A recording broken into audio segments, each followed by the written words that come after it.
Okie dokie. We go again. Now I'm getting kind of greedy. I want a VR company. It's pushing the boundaries.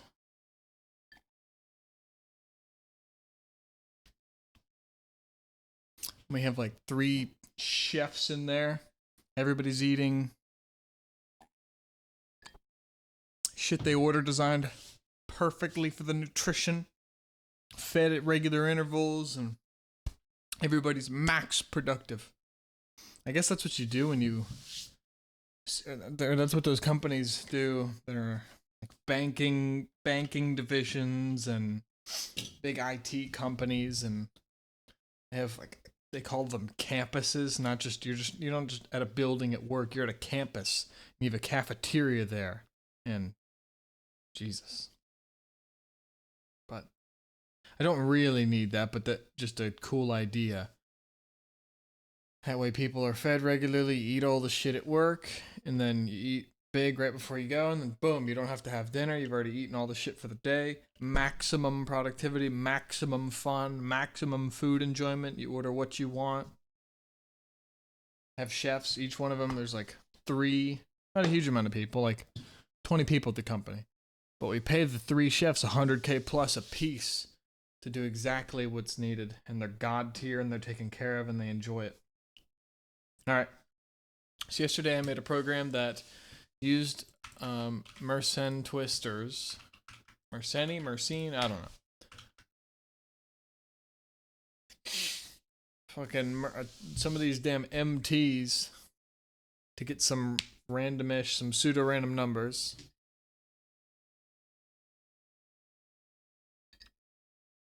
Restrict them to the bounds of the map, which is 10,000.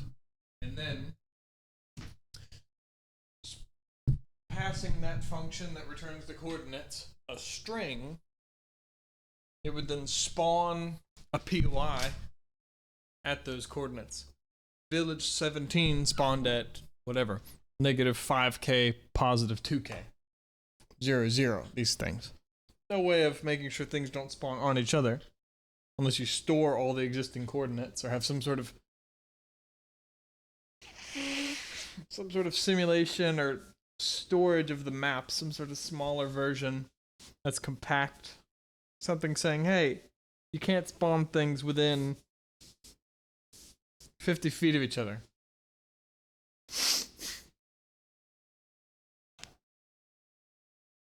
But then you'd still have to store those locations so that future checks would be recalculated if the coordinates are already occupied. Okay. And that was the second that I was given the ability to use a Mersenne twister. KO.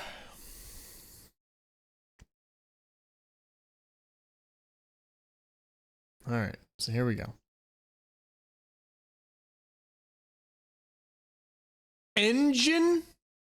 Okay. Alright, so there's a 64, and there's a 32. Let's see how big the size difference is. We need IOStream, need output. Excuse me. Need Mersenne twisters. Excuse me again. Excuse me again. Okay, and we'll call them my twister. Twister, just 0 seed, and then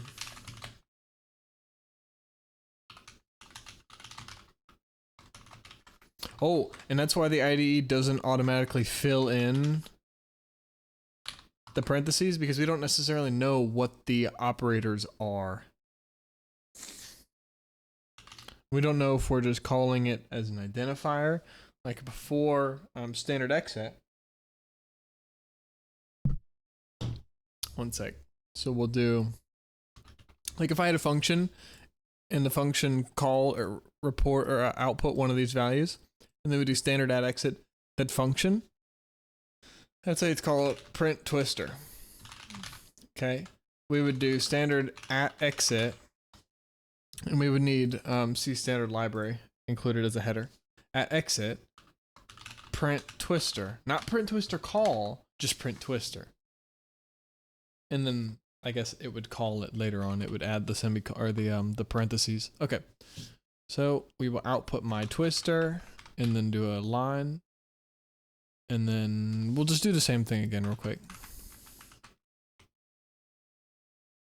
Little testy. All right, we get, oh my, I didn't fucking, well, I was testing and I didn't actually call it. I didn't call it to output one of them unsigned ints. Oh shit. Okay, so we could just do this. Well, actually, and then we'll make another one. My small twister. And then we could call this my small twister. So we see big guy. Look, oh my god. Wow, it's so much bigger. Oh, is it actually double? It's 10 digits more. It looks like it is. Looks like double the bits, double the size.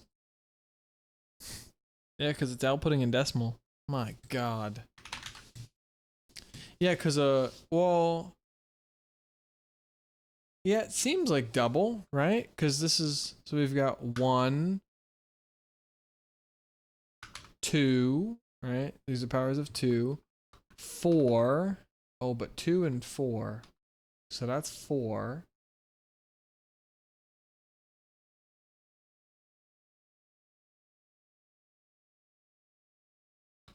Because this is 3, but then that's 8. So it's like almost double-ish? Not quite? I don't know.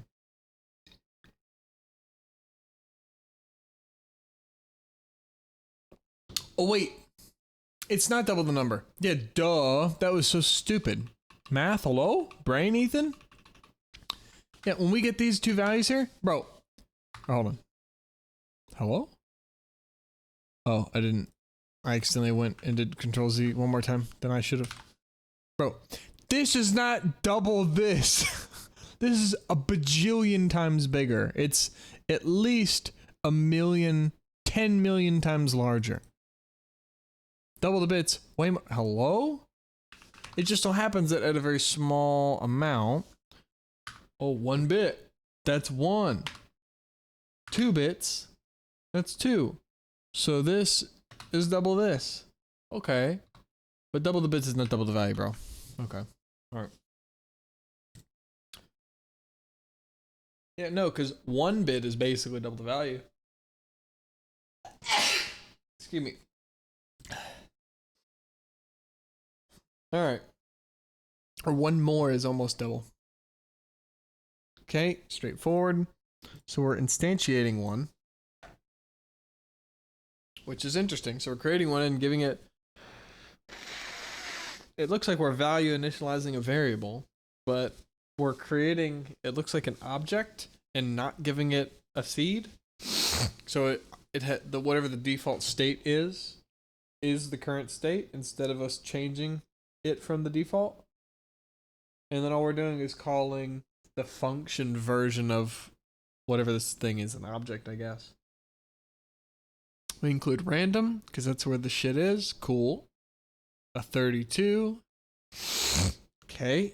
We instantiate a Mersenne Twister engine.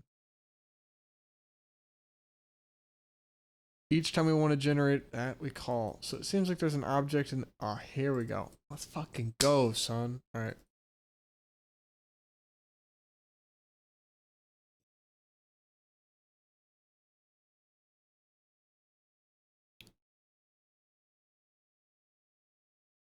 Name.length. Oh, from string?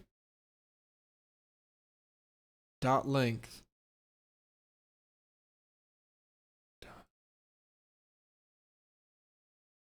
Oh. Yes, it seems like this is an overload happening. And we refer to this as not just a semicolon, we say operator. Or, we don't just say parentheses, this is operator parentheses. Empty dot this. So instead of it being length as a function or some sort of call thing, it seems this is a length function and we're calling it on name. So name.length. And it looks like name is a class with a member function, it looks like. We don't call it a member function anywhere, but concise syntax for calling operator that. So maybe operator that is literally what the function is called here. But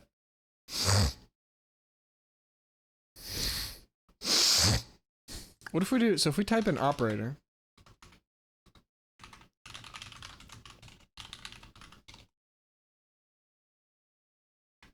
and then we just do an expression statement, that's fine. But what if we type in operator right here? Okay.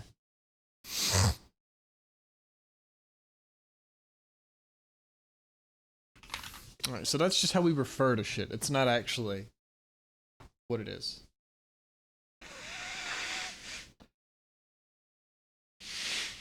Just making sense. Okay.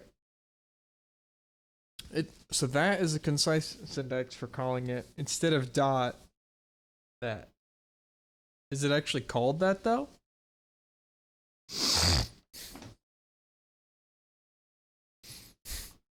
So if we include, we don't even need this. We just get random first. Need Mersenne twister. Okay. And then we get one, so we just say standard Mersenne twister. Oh, that's the MT. Makes sense. Then we call them my twister, and then value initialize them, and then, or at least just don't give them a value. And then we, well, we could just say, excuse me, that, and we're not doing anything with it. But that's why. So it has, it has the no discard attribute for that, so we have to use it. All right, well, oops. May as well include output now.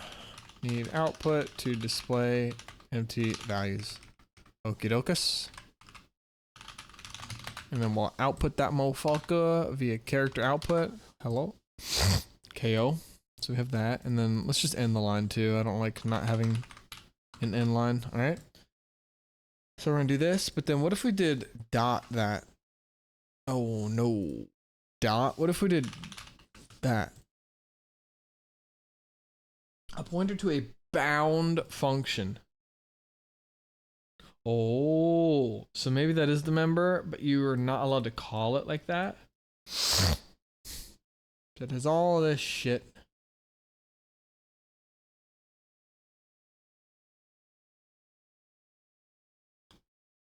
A lot of fives in there.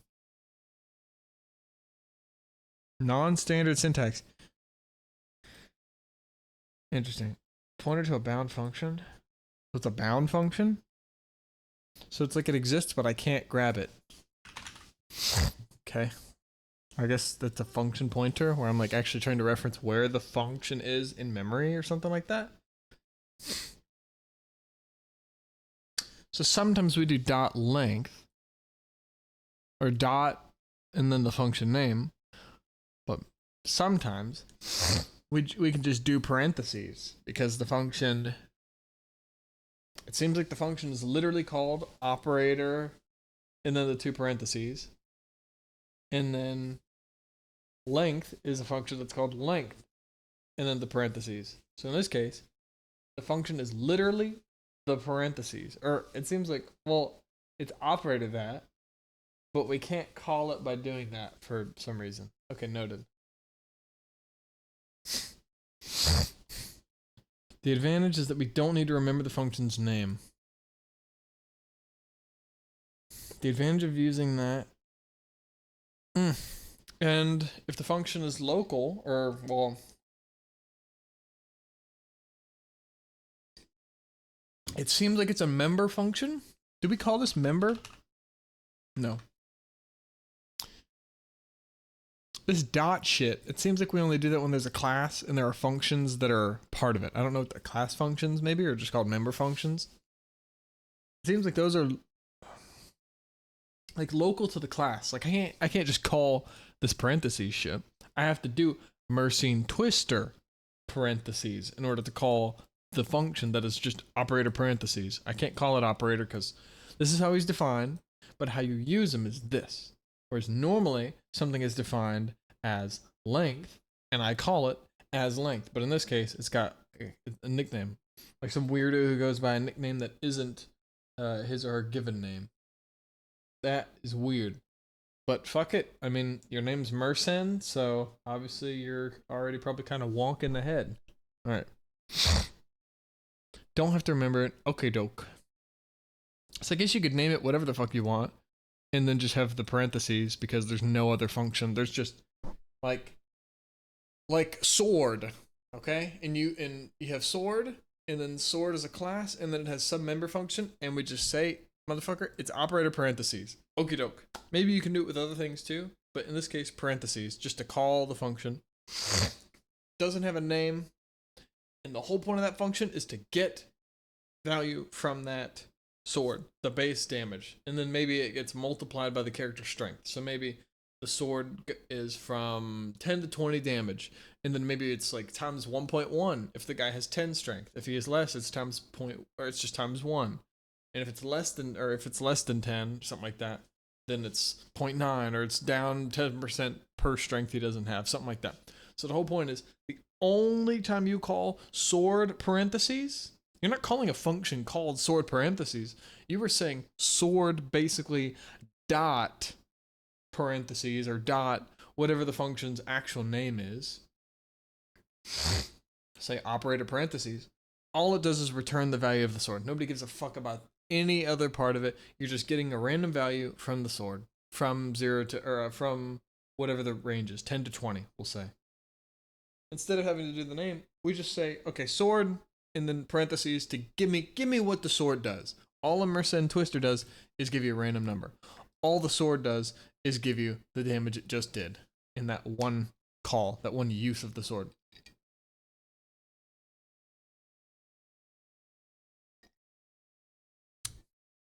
An unnamed function. The advantage of using operator this instead of a named function. So it seems like the function literally just doesn't have a name. Huh. What if we just type in learn CPP unnamed functions? Anonymous function? I don't know. Hokey dokus. And it seems like rolling dice with a Mersen Twister, you could just do the remainder, right?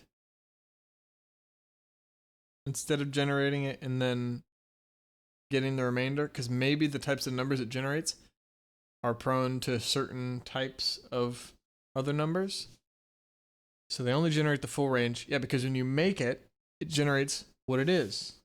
I mean, maybe you could have a pseudo-random number generator, and it takes a parameter, and the parameter is the range. So like, maybe it has 3 modes. It generates from 0 to 200, 0 to 2000, and 0 to 20,000. And you pass it in 0, 1, or 2 for the range. Or you pass it in 200, 2000, or 20,000 for the range you want.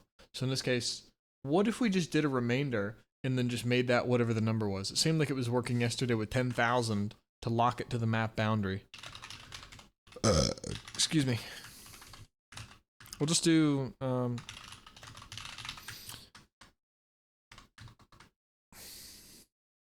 yeah, we'll just do it here.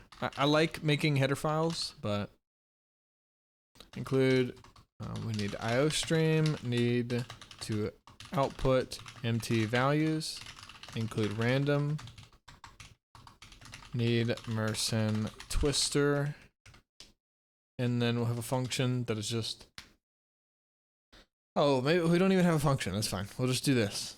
So we'll say, no, because it's just easier if we do it this way. So we'll just say unsigned int, so there's no conversion going on, and we'll call it get dice roll. Okay, no parameters, and then we say we'll initialize a Mersen Twister. So we'll do MT10937, sure, and then we'll call them dice twister, and no seed, and then Well, I guess you could put in the number though. And no, because it's gonna be different each time. So the first number, we don't know. So maybe we provide the first number. Like, I don't know. We'll just roll it a bunch of times and see if it gives the values I'm looking for. Cool. And then return dice twister like that. I think that could work. And then we'll get dice roll. And then cool. Yeah, it just outputs whatever the current state is. Or the current. Yeah. I guess not necessarily the state, because the state's what gets operated on. And the return value is the random. So we're returning whatever the random number that is supposed to return is. Alright, and then we'll just say for int current roll, which is 0. Total rolls, and we want 20. While current roll is less than total rolls, less than or equal to, that way we get all 20. So we'll start this guy at 1 instead of the 19 shit. And then we'll increment current roll. Oops. And then we'll do that. Is that cool? And then we'll just do 5 per line. Seems like it makes sense. If current roll is divisible by 5, if the remainder with 5 is 0, then output. Oh, and here we're gonna do \t just for a tab between, and then we'll end the line after. Okay. So we'll do these. Oops, I did not call it properly. I need to say get dice roll. Dude, I keep doing this shit. Turn that. Ooh, hold on. Oh, this needs to be static. Is that what I did? Yeah, it was. So we make the Mersenne twister static. That way we're not creating a new one.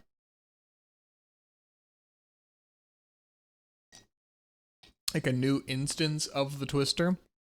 That way we want one car and it has 1 mileage. We don't want to get a car, drive it for a sec, throw it away, get another car, drive it for a sec. Bro, give me the same car and give me the current mileage. I don't want to see the same mileage. All right. Boom. But we will return this remainder 6. So it's from 0 to so 0, 6, and then add 1 because, or remainder 7, is that what we would do? Because then that would be from 1 to 6, it seems like. It seems like that's what we would do. So we would say,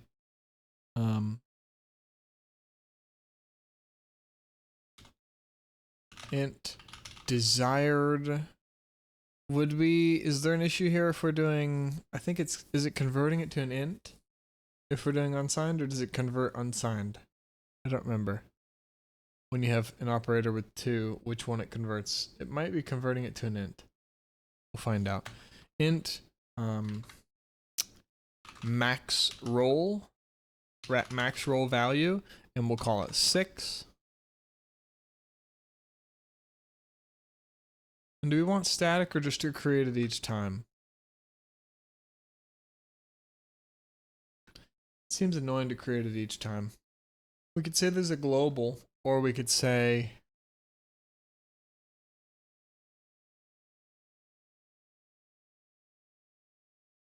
we could say static, but that's not a big thing. Yeah, it seems wasteful though. We're creating it every time.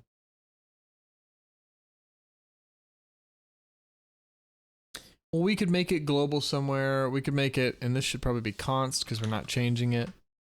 And then max roll value +1. because otherwise the remainder with the max roll value's max value could be 0. So there could be times where it's that. But if we do 7, hold on. Wait, bro, it could still be 0. Yeah, hello? Yeah, because it can always be divisible by that. Or we could say remainder, so is the max here, it could be 6, because it can't have a remainder of 7 when it's being divided by 7. But then we could say if it's 0, add 1, but then we'd get bias. Oh, so I guess we just say 6 and then add 1 to the result. So return 1 plus dice twister remainder max roll value.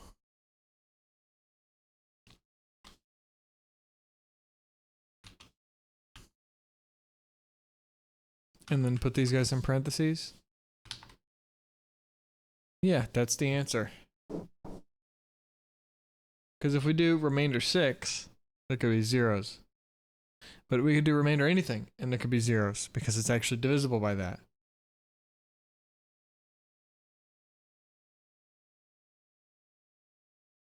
And then, that's a big-ass thing of division that's happening here, though. Okay, so if we do 6, the max value could be 5. Because you can't have remainder 6 with 6. Because it's divisible by 6, bro. So, we say 6 to limit it to 5. And then we just return 1 plus to get rid of the 0 and raise this 5 to 6. So 313652612261161161452 Or is there 1-4? What are the odds? We got 1-4 out of 20. Is that unlikely? Well, it's gonna be the same if we keep doing this. What if we say we create them with the value of that? Oh, now there's a shit ton of 4s. 3, 1, 2, 4, 3, 2, 3, 1, 2, 4. There's a lot of 1 through 4. 5, 5 though. 3, 3 though. 4. Bro, it seems like there's a lot of 4s and not many 6s. And then what if we add another 1? Are there a lot of 6s now? 1, 2. It feels like maybe it is random actually. I mean, it seems like it probably has to be. But maybe not.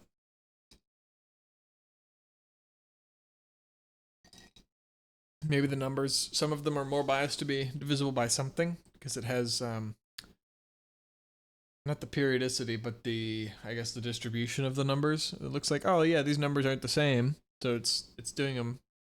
It's different. So like if we have a histogram, and we say this number, this number, this number, you did 3 of each, but maybe it turns out that 2 of these are divisible by this number and 1 isn't, and you have so many more of those compared to something else. All right. Rolling dice. Between that and 4.3 Billy. We probably want to simulate it. 1 to 6. Dungeon Adventure, and it was 7 to 11. We'd want to do that. And so we could say minimum range to 11, or minimum range to maximum range. They only generate numbers with a full range.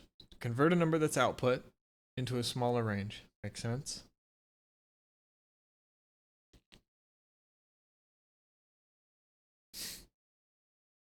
With an even probability still of each value occurring. Yep. You do a function, but you have to do it in a way that produces non-biased results. Because if you just remainder something, all the numbers it generates should be roughly evenly distributed.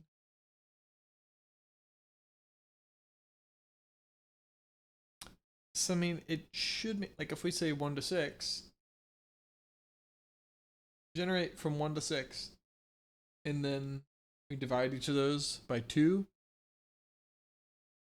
Or like divide this range and then we split it in half into things that they're divisible from. So like from 1 to 20 or 2 to 20. Generate from 2 to 20. And then even numbers from 2 to 20. And then divide all of them by 2. I don't know if it'd be the same though. It seems like it should. but maybe I just can't grasp it. Convert a number that is output into the smaller range. Random number distributions. Converts the output into some other distribution of numbers. Okay.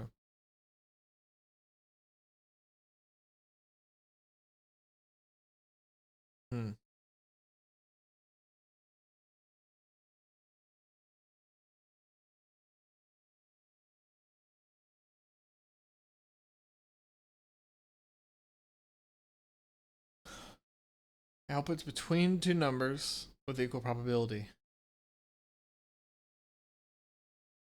Huh.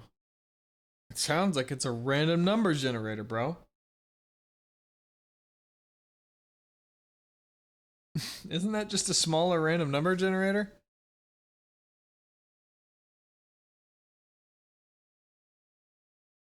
Like in this case, we're calling it die6 because that's just the name.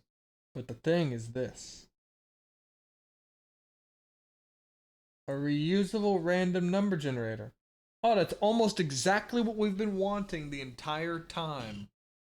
But maybe it's hard to do with bigger stuff, so that's the whole point. Of Mersane Twister. Mershani Twister. KO. Oh, excuse me. Excuse me again. Oh, some sort of template shit here.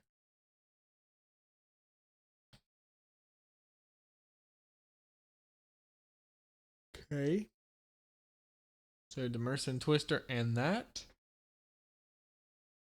And we're outputting die6. And we're putting in a number. And it uses that number. And converts it into that.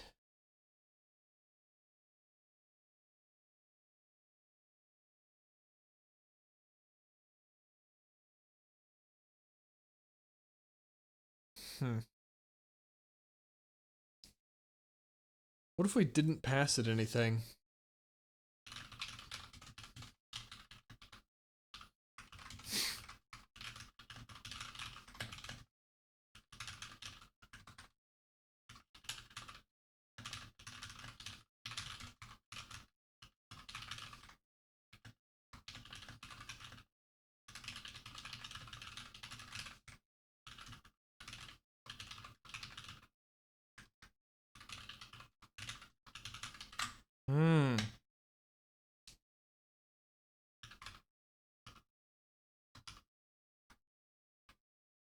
We'll say from 0 to 20.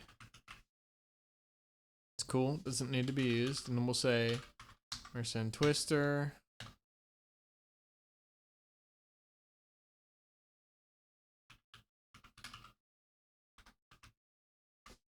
Okay.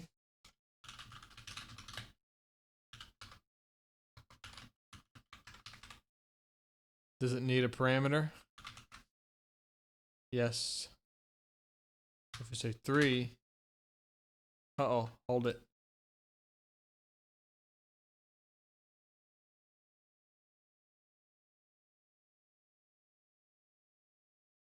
Does it...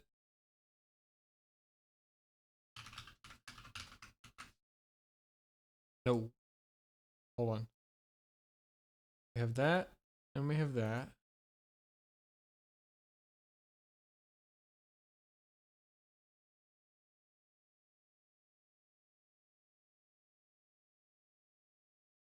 Created random. Created D20. I'm just saying D20. Call random. So we could call the random.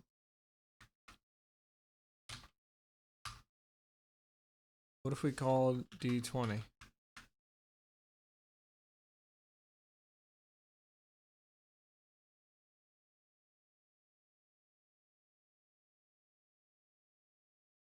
Does it take an unsigned int?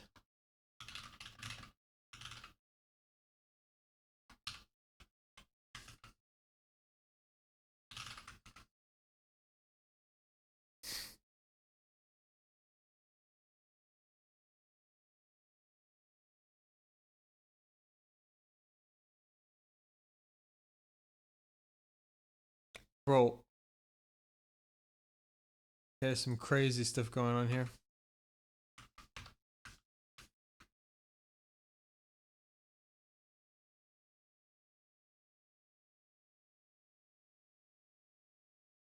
They're doing standard uniform int distribution.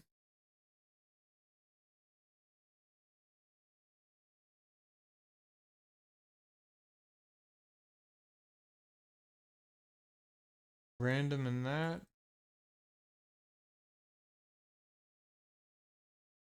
Would his even work?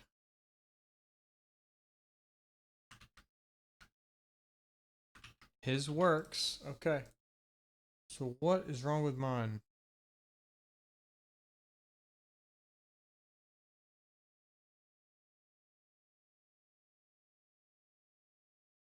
Oh. It looks like it takes a Mersenne twister.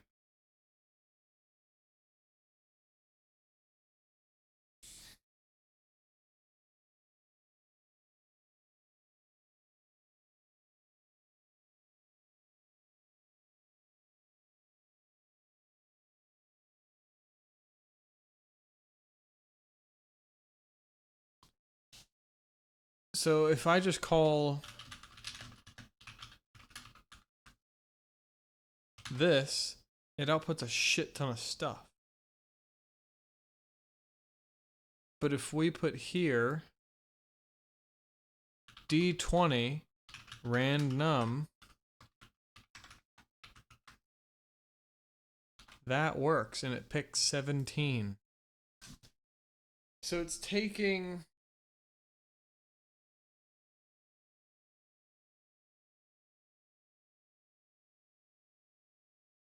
some sequence of numbers that this outputs.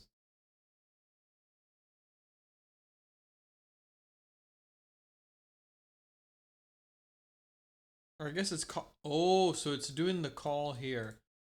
So when I'm calling an object that likes to operate on something else and it needs a function, it seems like a uniform int distribution takes a function. For example, we could say returning an unsigned int, get uint, get unsigned int, return 4 or 5, sorry. If I then just pass this get unsigned int, oh, a class or namespace, hold on. Oh shit, some crazy stuff. Okay. So it seems like it doesn't just want an unsigned int, and it also doesn't want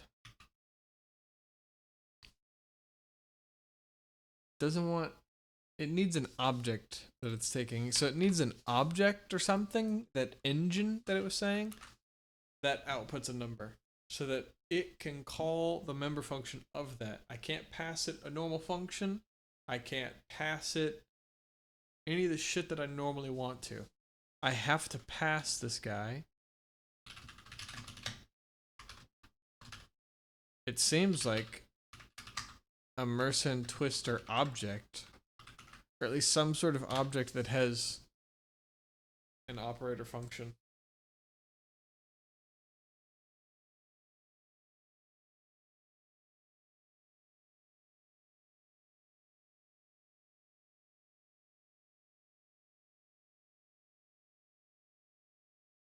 Okay, so we can do this, and then we'll say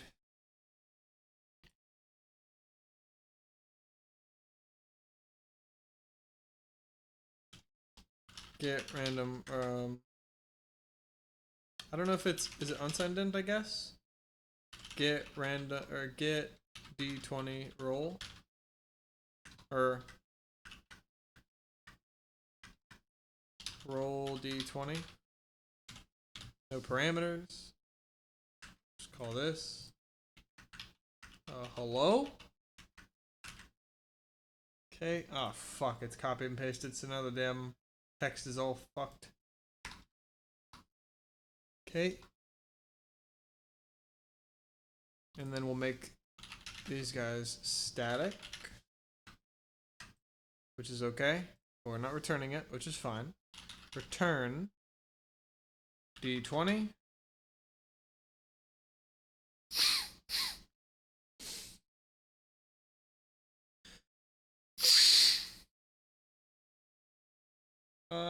Oh, we could say roll die, and then it takes int minimum value, int maximum value, and then we'll say minimum value, maximum value, and then we return the call to our Mersenne twister or the call of the uniform distribution that has our instance of a Mersenne twister. So generates random numbers, converts empties, or well, random output to value in range specified by user. Cool. Okay, so we're not happy just yet because these are ints, so we'll say, because this seems like generates unsigned boys. Okay, how about this? Unsigned, now we're cool. Okay. Oh, it's probably because it takes this guy. So what if we did this, and then what if we did static cast to an int? That, I mean, sure, we could return the whole thing, but I want to see if I can convert this guy to an int and pass this as an int and see if it's cool. No. No, because this is a different type and it is being passed that type. It's being passed this guy, this object, and then checks if there's a member function that it can use or take, I guess. It probably has some list of acceptable types. Okay. We have that, random num. Sure, so it'll be whatever. There's no negative roll on a die for now, so it's okay. Oh shit, I just got real tired all of a sudden, just like...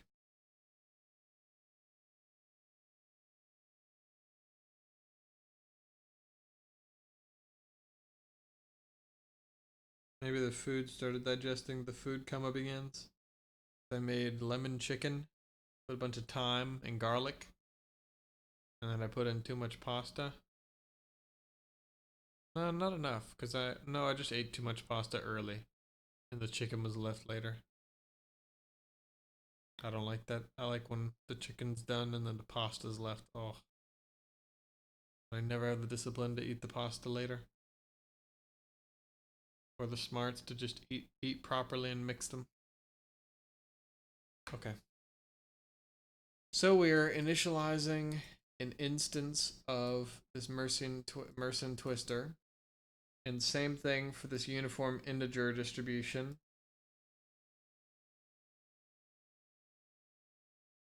And the uniform distribution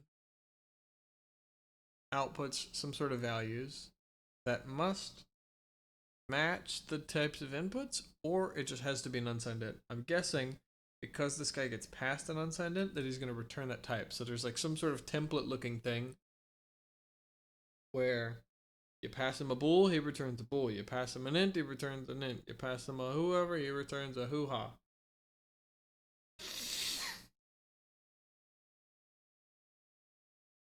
But you need an object that generates something different, and I don't know how to make an object that generates stuff. It seems like this is an object that has a function like that, member function, and that returns something. But if I just make a function, a member function, and it isn't itself the right type, I guess. So maybe it is just this.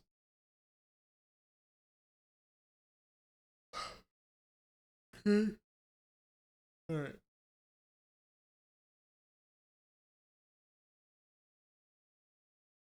What did it say again earlier?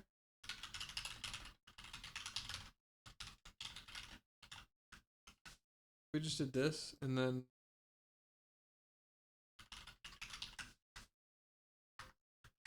was it like just a type mismatch? Some issue in the algorithm. Oh no.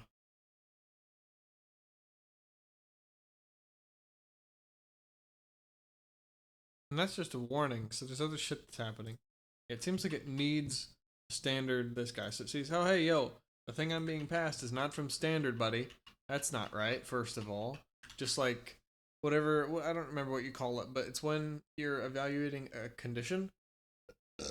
Excuse me. And there are multiple operators, and it's this or this or this or this.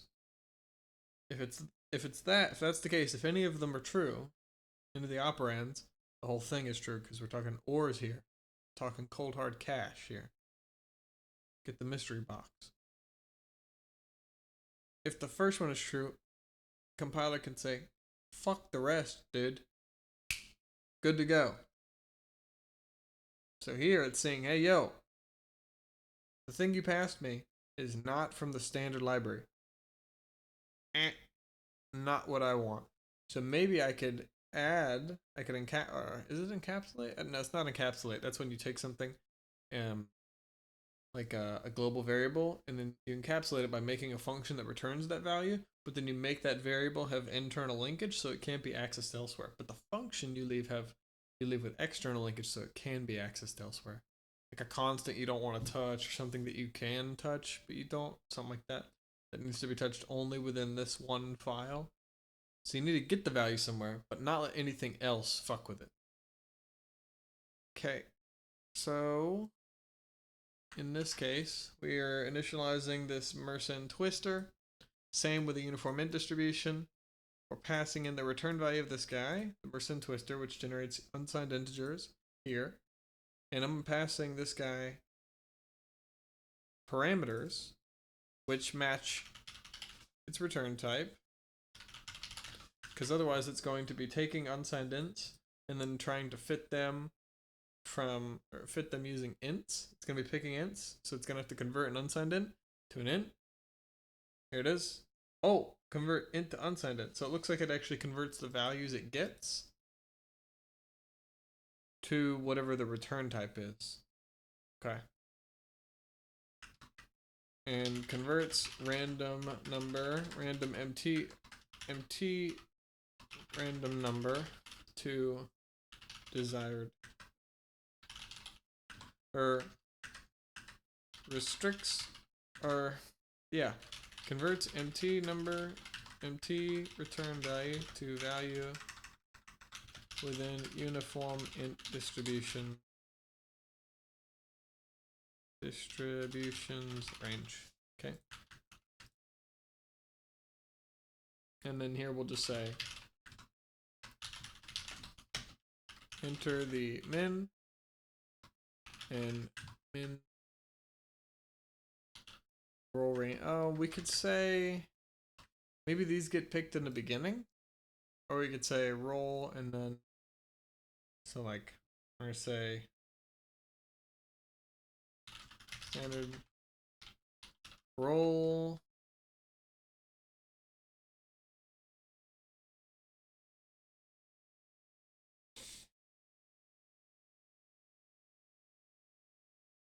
and we'll just call this die because this is where the values get converted. Yo. Oh, it's here. Okay.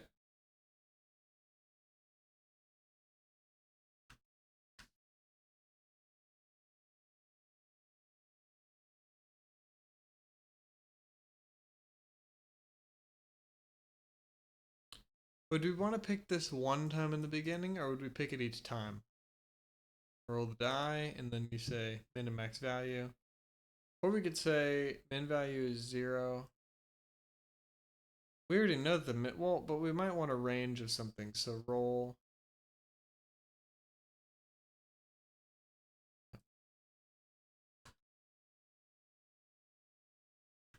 So we could say roll once, or we could say, hold on, what am I trying to do here?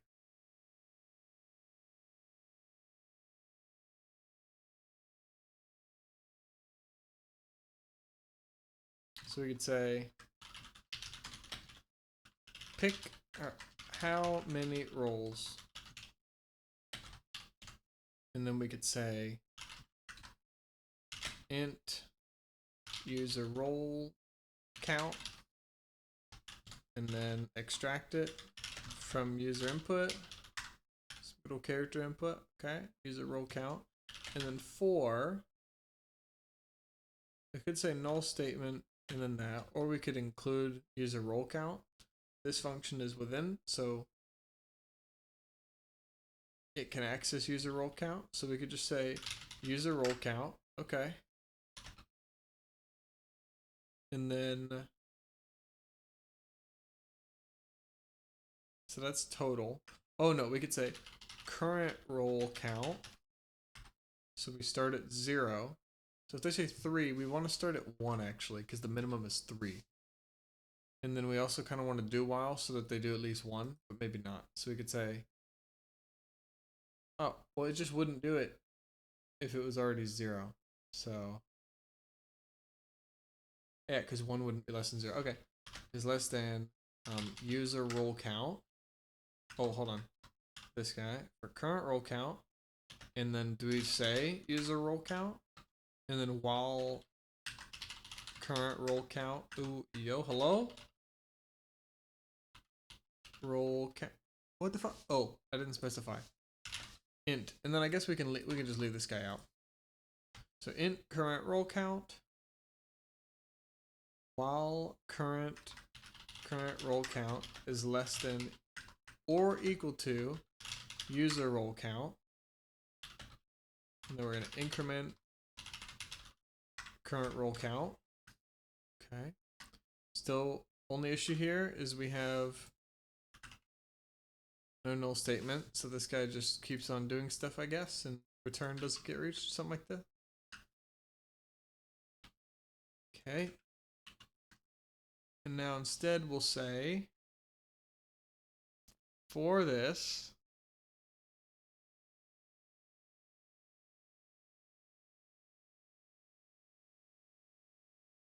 we could choose it each time so we get the minimum and the max and then return whatever it is. So we could actually just say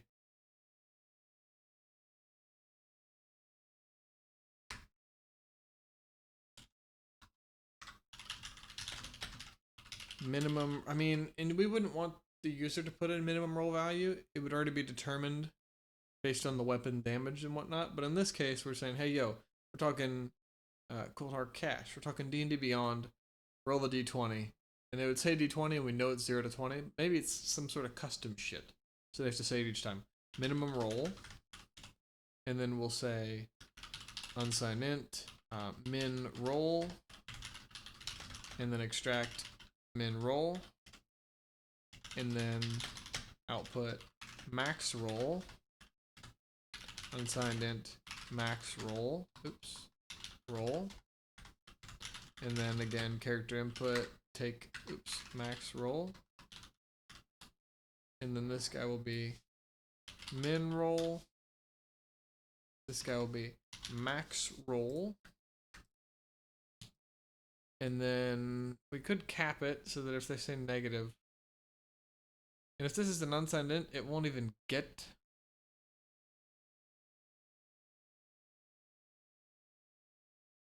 I think if they do -1, it automatically wraps around, so we would have to do a regular int, but we'll just test this here. Okay.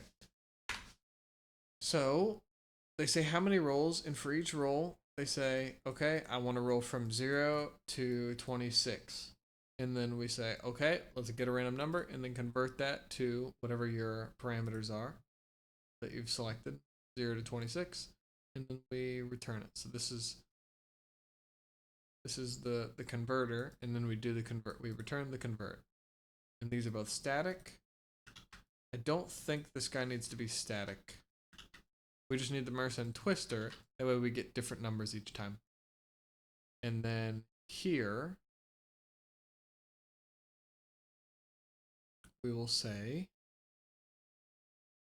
do we even need to do it? We could just say output roll die. How many rolls? 13 rolls. 0, 3. Oh, okay. We need to do in the line. Okay, so say 13, 3, and 6. So we got a 6. And then a 3. Oh, and we could say for this, actually we output first. Roll number,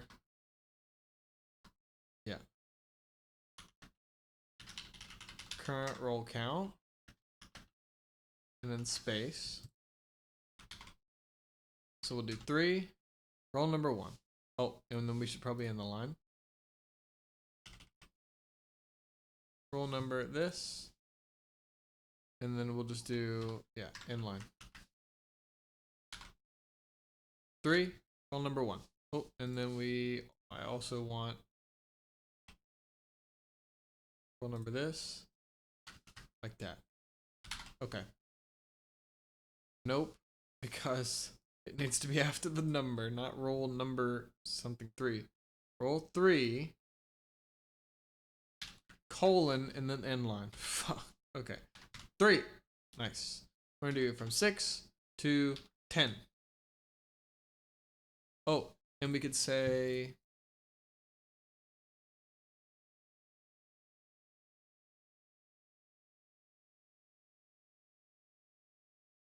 do this while max roll is less than min roll. Min roll. Oh, hold on. Why did it just do that? Uh-oh. Hold it. What's happening? What's wrong here? What are you complaining about? I did this yesterday too. Do this shit.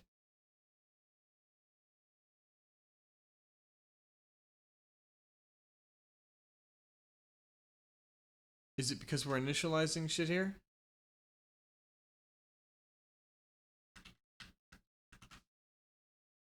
Seems like it might be. But then if we take that and we put him back here. Okay, so it seems like we can't keep initializing shit. So get roll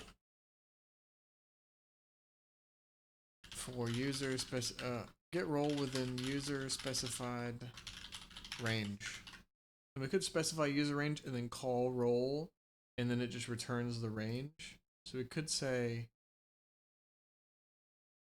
get the range and then it calls. Or we could just have this one function called roll die. Maybe that makes the most sense. And then it returns it. I guess so. Let me make this function work and then we will refactor it. I guess they call it. Or just factor it? I don't know. I don't know if there's a re in there. That's because I'm retarded. Okay. So we keep on getting max roll until this shit is proper. Alright, so 3 rolls. 3 and 2. Oh. And then we will output. So we'll do this. And then if max roll is less than min roll, output, yo motherfucker, max roll is smaller than min roll. Uh-oh. And then output, and then it'll do it again. Oh, but then I think it, and then we'll do inline here. Okay, 5 rolls, 1 and 5. Okay, we got 5. 1 and 5. We got 1 and 5. We got 5. 1 and 5. We got 5 again. Uh-oh, why is it doing 1 and 5 only? Min roll and max roll is 5. Are you sure? Am I just getting fucking lucky? Okay, no, I'm not. It's totally Does this also need to be static? Oh, wait, hold on. No, this guy's static, so the random numbers here. If we do both static, just to see, 1 and 5, or oops, hold on. 6. Hold on. What is it doing? One roll, 1, 5. Or we'll do 5, 1 and 5, 1 and 5, 1 and 5.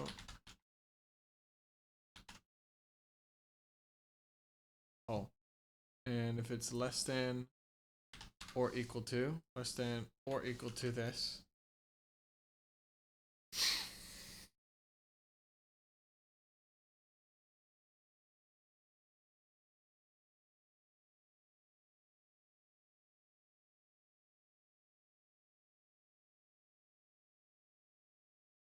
So what if I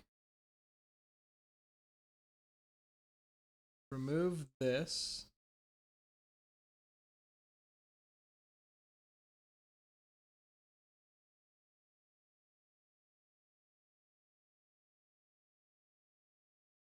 And we just say roll die, roll die, roll die. And then we make this from 0 to 20. And then I just remove all of this. Uh-oh. Fuck. Oh. Wait.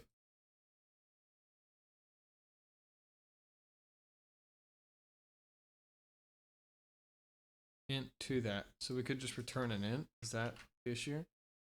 Oh. I looked. Okay. Looks like it is. Alright. Oh. We didn't output it.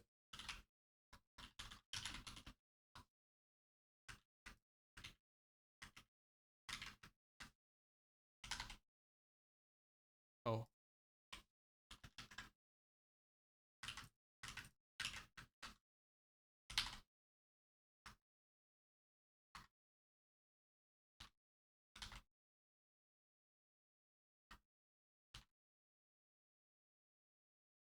Seems pretty random.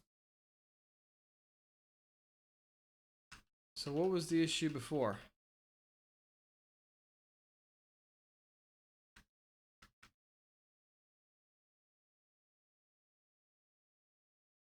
So we could just make these ints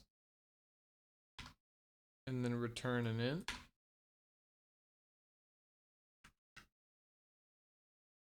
What was the issue a second ago? Oh, because we're converting the return type of the uniform distribution to an unsigned. That's not what we want. Or we can't, rather. Okay. And then what if we just say...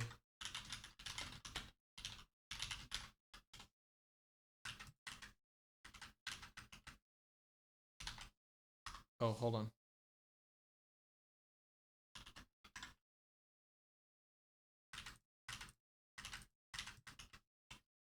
Let me just do that to test real quick. So we'll say 0 to 20. 0 to 20. 0 to 20. 0 to 20. That's 17 a couple times. 0 to 20. Oh, hold on. Oh, wait. Alright, so let's seed it differently. Seed it with that.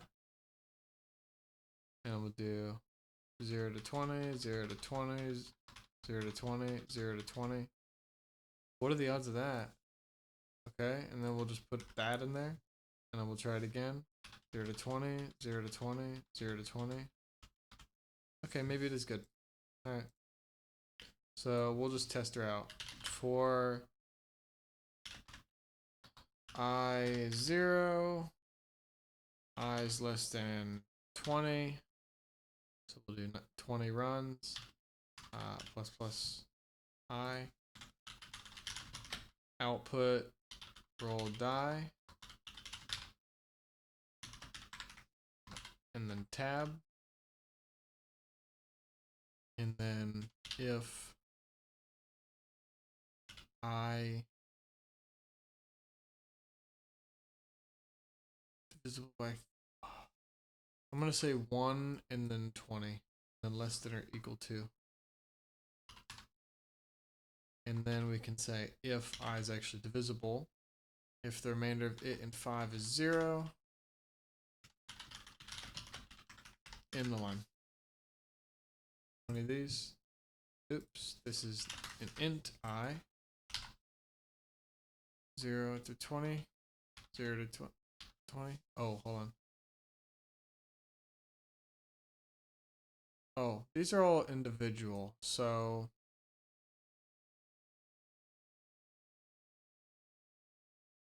we'll just do that. That's fine. In the line every time.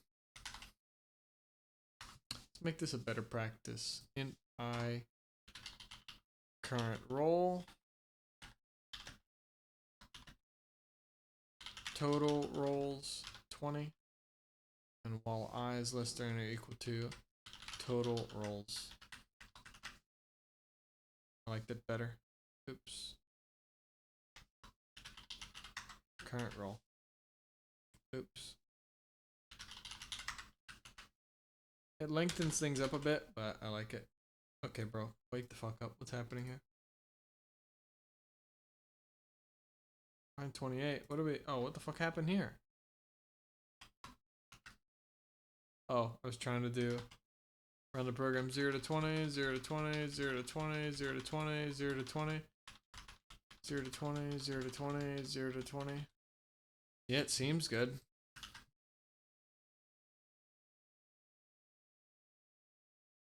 So what was the problem before?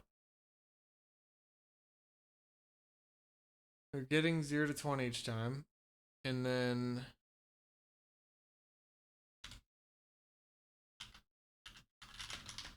How many rolls? Oh, but let's say instead of 0 to 20... Or hold on. So there are 20 separate ones. What if we say 0 to 5? 0 to 5. Oh. Oh, wait, hold on. Wait, what? Oh, because this isn't even... We were saying 0 to 20, but we weren't even using that yet. Okay. Here's where the issue could be. Min roll to max roll. Now, this is where the funk was. 0 to 20. 0 to 20, 0 to 20, 0 to 20. Same shit. Okay, cool. Excuse me. And now we could say how many rolls? And then int user roll count. And then extract. And then we'll do this. And we'll say while it's... What happens if I do this?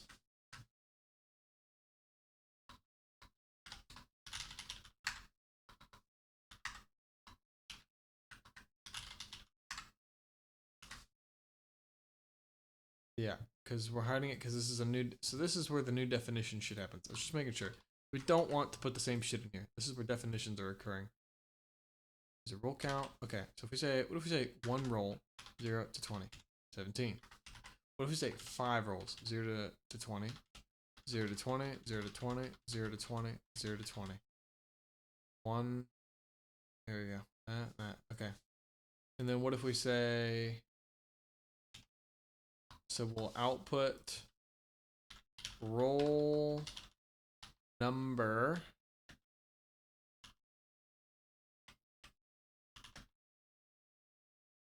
current roll this semicolon space like that. 3 rolls, roll 1. And then inline. Roll 1, inline. 3 rolls, roll 1. 0 to 20, roll 2. 0 to 20, 0 to 20. Okay, cool. What did I do earlier that was messing things up? The values were just wonk. Was it the range was whack when I chose 0 to 5? Oops. Well, there it goes. 3 rolls. 1 to 5, 1 to 5, 1 to 5. Okay, now it's working. Before we were getting zeros there. I don't know why. Okay. And so we want to get the roll, but then we could also say int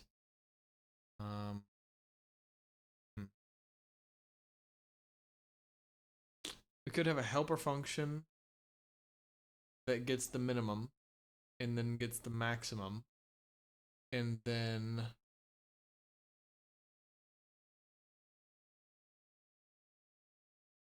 calls that with the minimum and maximum.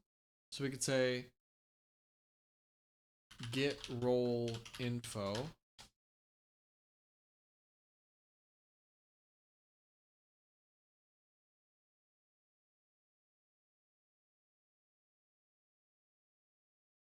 We could say, so if we said roll die,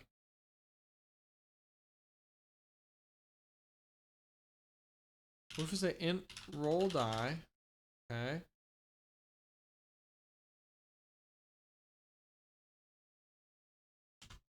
And then what it does is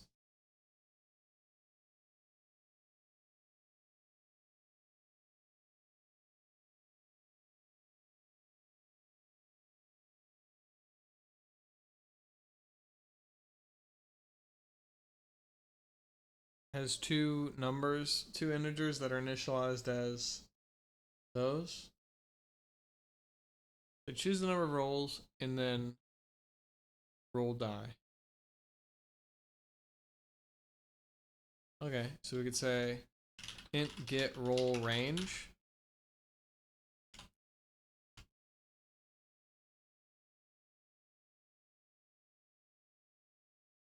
And then we could say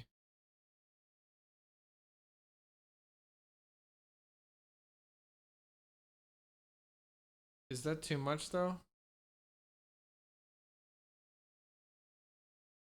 I think we would do get roll die.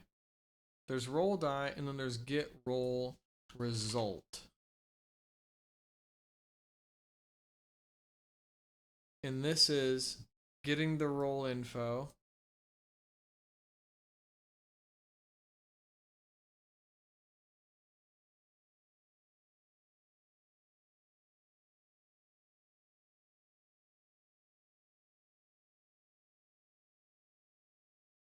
Just trying to think out how many splits I need to do to make each function do one thing. So one function gets some result and it takes maybe two parameters.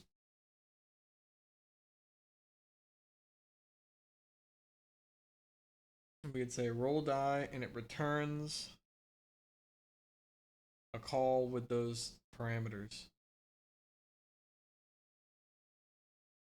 So we could say it gets get minimum roll value. Get, or we could do this later. So we could say get minimum roll value. Get maximum roll value.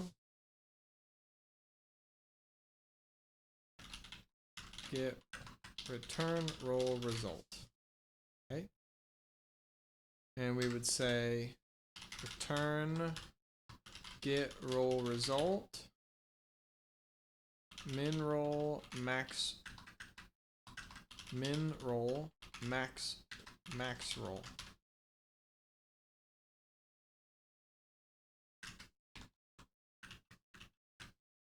Okay. We'll do this. Generates the random numbers. Oh, and I forgot I left this at 0, so maybe it was fucked earlier.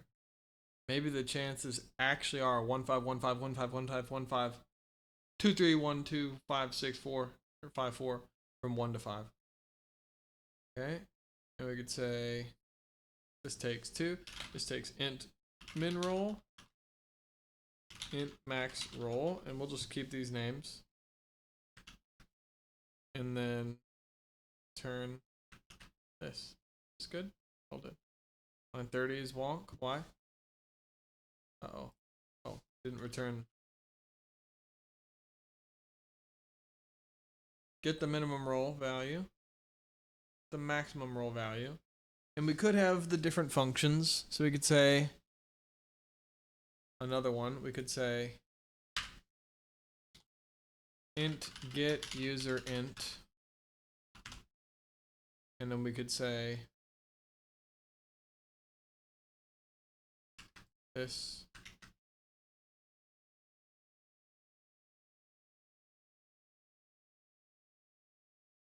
I don't want to pass it strings and shit for the messages. I'd rather it would just output the message and get a number. And then return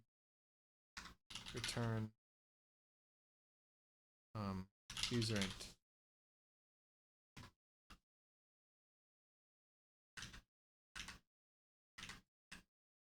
Okay. So there's minimum role here. Let me say int min role is get user int.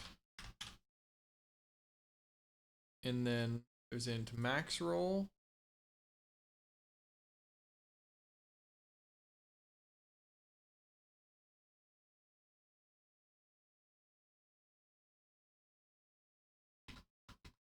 And then we assign max role is, hold it.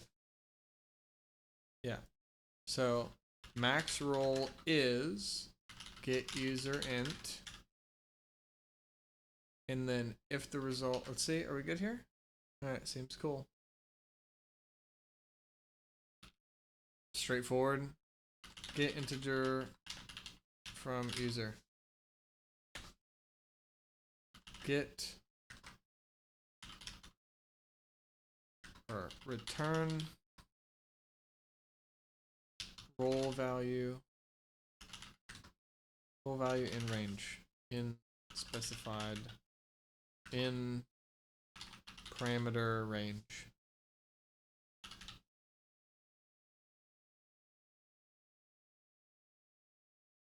Get user return int from user,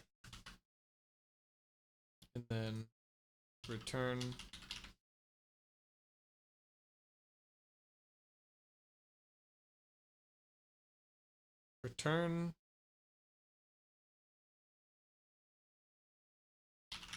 random value in parameters range. So we're converting a random number from in some big ass range, 0 to 4.3 billy bill, and then we're converting it to a range. So we're returning a random value. Boom.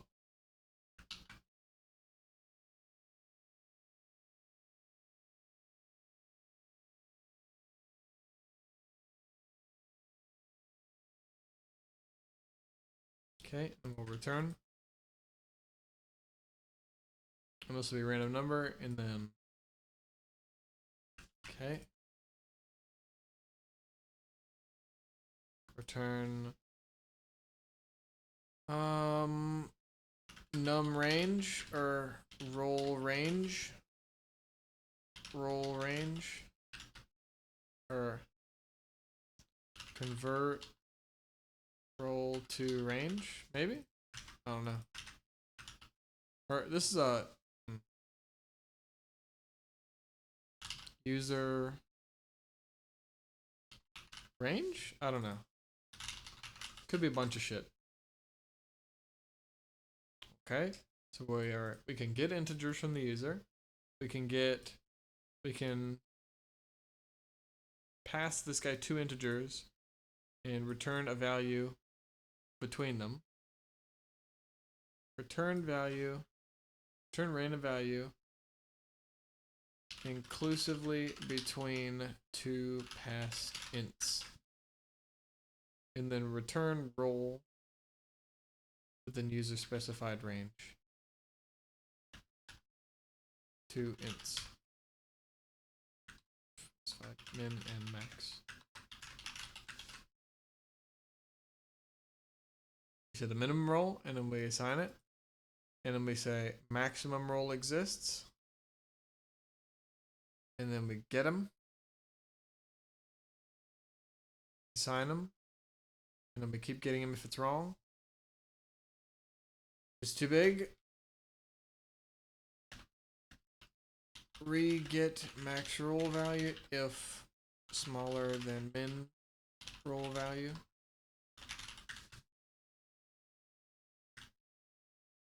then we want to say how many rolls, and then we could say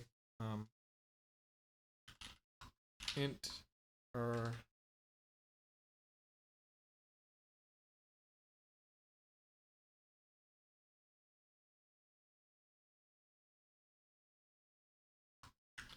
this is probably okay. We could have another one that's actually, it's like this is one roll. All we're saying is some number of them. We could call this function some number of times. That's here. Could have this. Could get roll number.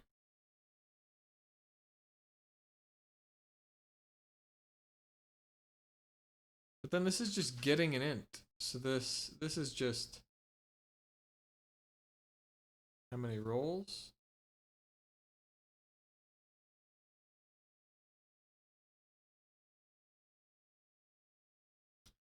It seems more understandable to say how many rolls, create an integer, get value from the user to be assigned to that integer, and then use that integer to loop.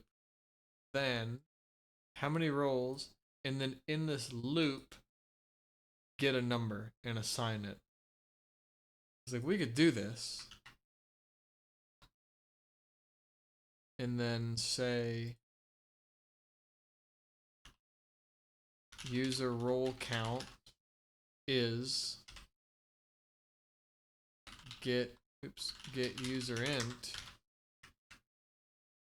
But this feels weird. How many rolls and then loop through some shit? How about how many rolls and then boom, get the rolls. So get users roll number, get desired user rolls, but that's not a variable. Desired user roll count, roll number, users, get users desired roll number.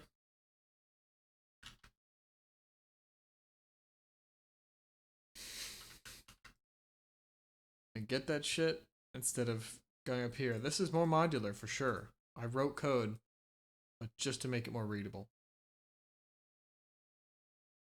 Or we could say, better. Roll count is get user int. This is the best. We already have a thing that gets a variable and gets user input and then returns that shit. So sure, it's a little redundant because here we would just be doing character input and assigning it straight away. But here we're doing character input and whatever. But we could make this inline, but we're not passing in anything. So is creating an int and then getting value and then returning it that expensive? Or is returning and is create the cost difference is basically assigning the value from one int to another. Because if we do character input here, we got an int, we're assigning value to it, done. But here, we got an int, we're assigning value to an int, and then we're passing it to another int. Is that passing that expensive? How many rolls? Roll count, we get the roll count. I just copied it, hello? And then run rolls. How many rolls? 12. 66. Bro?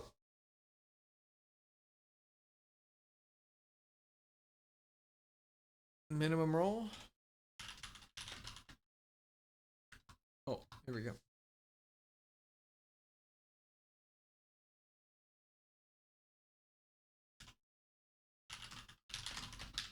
Maximum roll.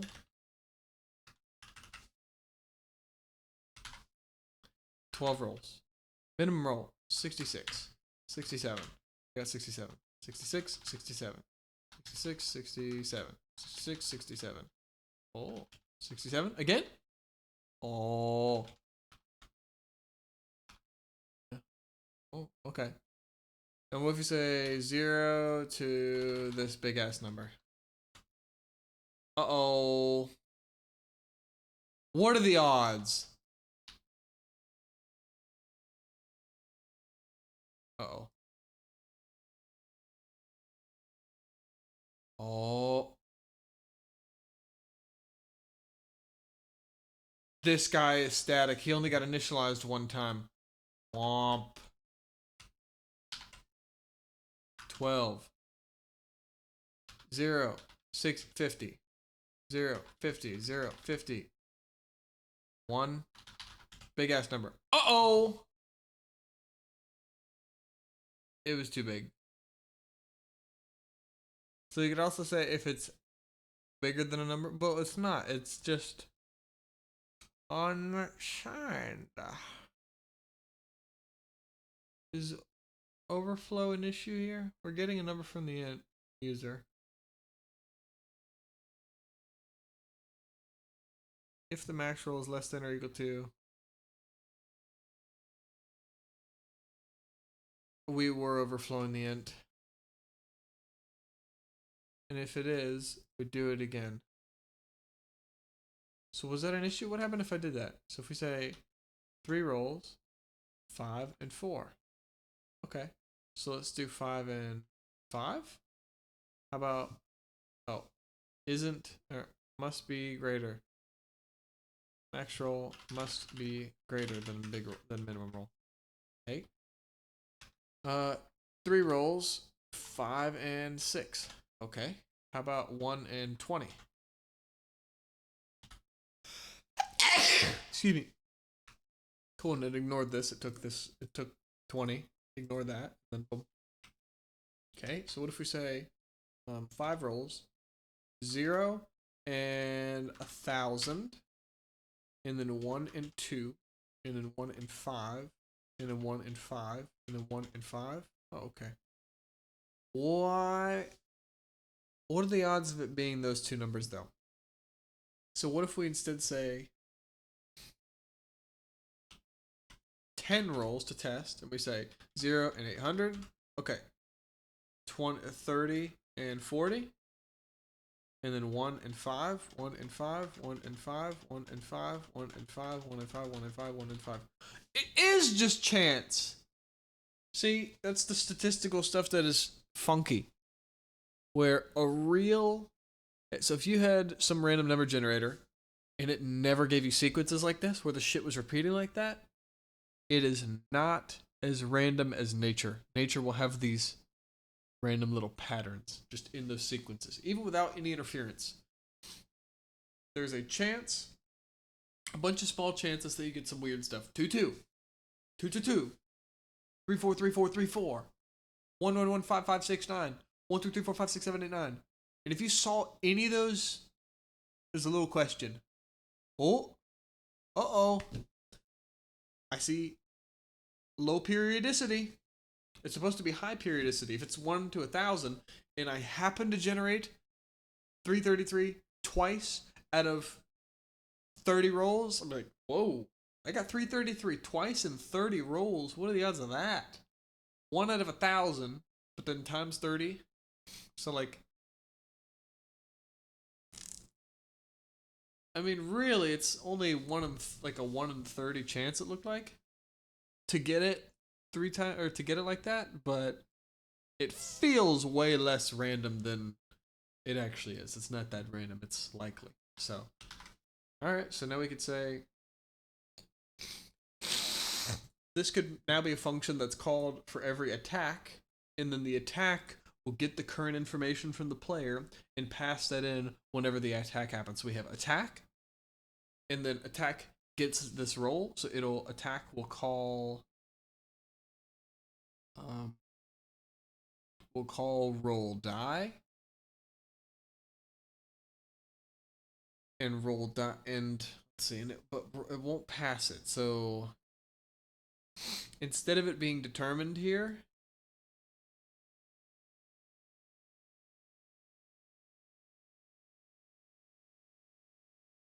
So you could have it be different ways. You could be a Boolean and then 2 ints as so 3 parameters here, or just a Boolean. We could say if it's true, then it needs a range. Get the range.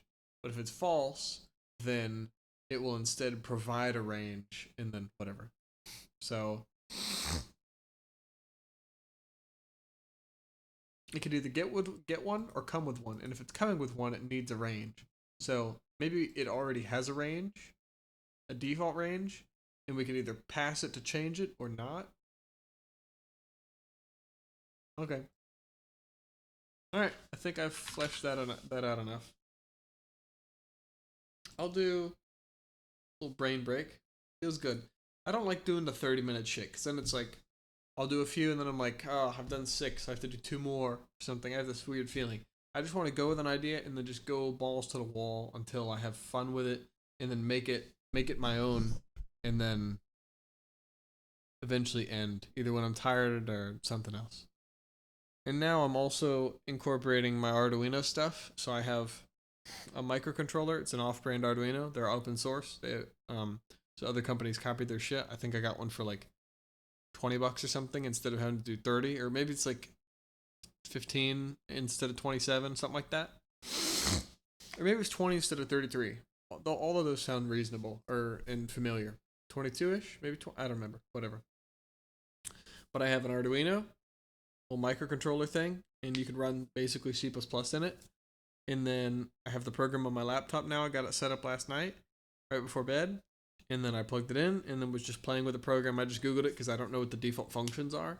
Turns out it's actually really useful to just Google someone's stuff and then copy what they did so that I can see what's going on. Like to learn to build Lego pieces. I don't just get a bunch of Lego pieces and then start making some stuff. If you're like this fucking little 4-year-old, like you're just putting random shit together like a dumbass.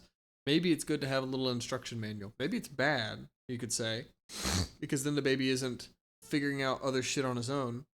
But if you're a creative enough person, someone could bias you a little bit by giving you an instruction manual. And sure, maybe you are limited to now thinking in the framework of that instruction manual. Like if you taught someone guitar and from the beginning taught them a scale, maybe they only make songs in the scale now. And maybe they only noodle around and fiddle around in the scale instead of experimenting outside and making some new, unique shit.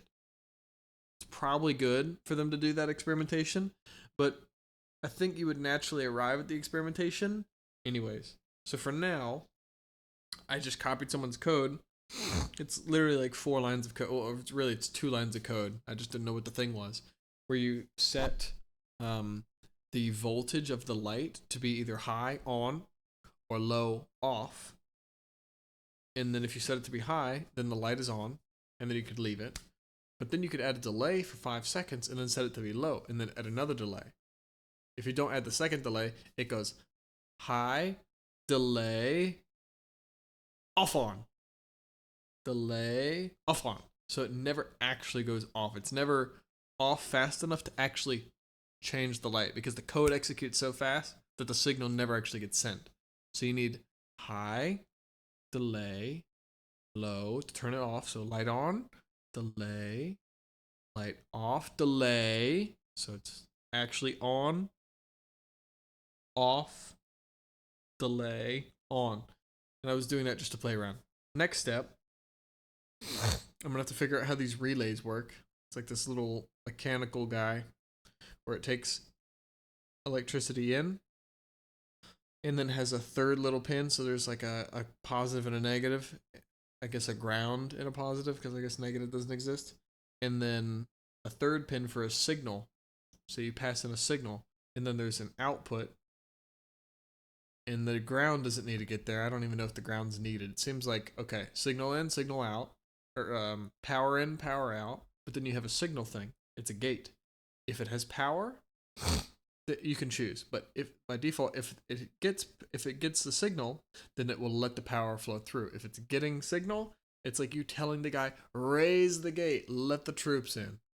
Or you could set it to by default be on, and then when you provide signal, he has to manually close it. So it's like daytime castle hours versus nighttime. Daytime, the castle's already open, and you provide power to shut the gate. Nighttime, the doors are shut. You provide power to open the gate. So next, is I'm going to see if there are any visuals on the relay for getting power and then losing power. That way I can check whether I can control it or not, and see, one, whether it's getting power or not, and two, see if I can give it power and then give it a signal to switch that. And then when I can, the next step will be Arduino to relay to atomizer, and then I will see if I can trigger the atomizer to turn on at all. And then if the relay is working, then I can do code to turn it on, and then delay, and then turn it off. And then all I have to do is put the atomizer in water, and then I have code that turns the Arduino on to generate that. And then maybe I have it by default a function in the Arduino code. I start it, and what it does is it's 5 seconds of on, and then it's off forever, and that's it. And then I just need to somehow convert that to C++. That way I can go into Unreal Engine, feed it the code somehow. I don't really know how. It has to talk to some other application and open it, or maybe it just runs the code and maybe that's enough. I don't know what the channel is that it'll talk to the Arduino. I don't know. I guess there is some stuff online already, but I'll figure that out. So if I can get that to be command line, so I could type something in my computer, or I guess on my laptop. I don't want to fuck up my main computer. And then have it execute the Arduino. That would be sick. So I type in start, or I just type in emit sent, and then I see the Arduino emit liquid vapor for 5 seconds or whatever. 5 seconds sounds okay. And then stop afterwards. That'll be cool, because then I just translated that to Unreal Engine, and then the player's out in the forest, and then he enters a cave, and then that entering another area, if the name of the area you enter is, maybe there's only one way to enter and exit a biome. So like in Dragon Quest, you're in the courtyard of the castle, and then you're in the castle. The only way to do that is to enter the castle. So maybe we have 3 different doors, and at each one is this little collision volume. So each time you enter it and pass fully through it into the castle, then it will emit the scent of wherever you are, whatever the name of the door is. So I could check, I could have,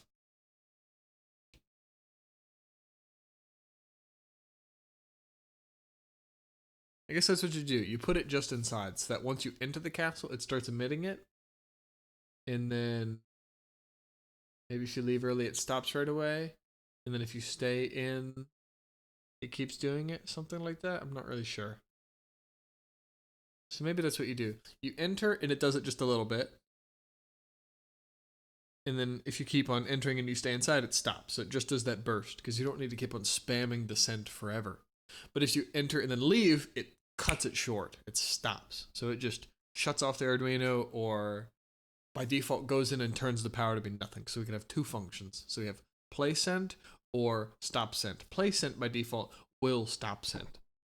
But if we want to make sure we stop the scent, it's like we enter the cave, it does the scent for 5 seconds, and we stay in the cave, and then eventually it stops. And then maybe it goes on a tick. So maybe it's like 5 seconds, and then wait 30 seconds. 5 seconds, 30 seconds, something like that. Or 5 seconds every 2 minutes, maybe. Or 10 seconds every 2 minutes. Or 30 seconds every 5 minutes. I don't know.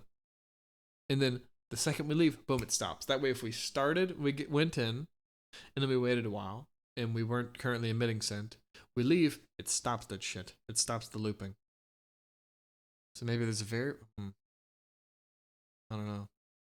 Oh, maybe there's a loop, and then there's a variable, and it's checking. So every loop, if the variable is this, it does this. If the variable is this, it does this. So if the Boolean is true, it means you're in a scent area. Play the scent. Boom. And then something else. I don't know how I would control it to play different scents.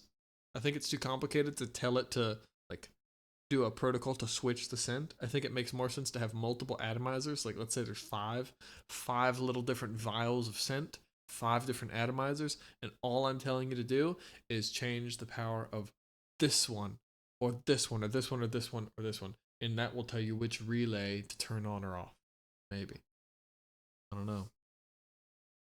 I think there's only one channel on there for power, so maybe we have to do power on, but maybe change it in a way. That way when it gets to some relay, it can be determined which one it's going to execute. I don't know enough about electricity and whatnot to see how that works, though. Oh, 10 minutes of my eyes closed just thinking about shit. Oh, God. Okie dokus. That's fine for a little burst, but I'll be back more in a sec, maybe?